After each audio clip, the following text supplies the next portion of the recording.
Magandang gabi po sa inyong lahat. Ito, rampa-rampa na naman po ako mga idol ko sa dalawa kong kasuotan. Ito yung tansan na materials na ginamit ko dito mga idol. Na nakukuha ko lang sa mga sari-sari store namin dito mga idol. Ayan, paikot-ikot, rampa-rampa mga idol.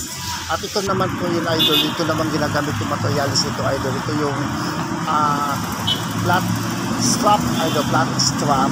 Nakukuha ko ito sa basurahan idol, at ito ginawa ko recycle outfit. Ginagawa ko ito idol para sa ating kaligtasan. Contribution ko na lang din ito mga idol, dahil ito yung ang aking advocacy idol, to help our mother nature. So help our mother nature idol, love kasi dito tayo lahat nabubuhay mga idol. Dito na umiikot ang ating mundo mga idol ko. So marami pong salamat sa inyo mga idol ko, sa walang sawa ninyo pag-suporta sa akin. Marami pong salamat talaga. Marami pong salamat talaga mga idol. Salamat po again.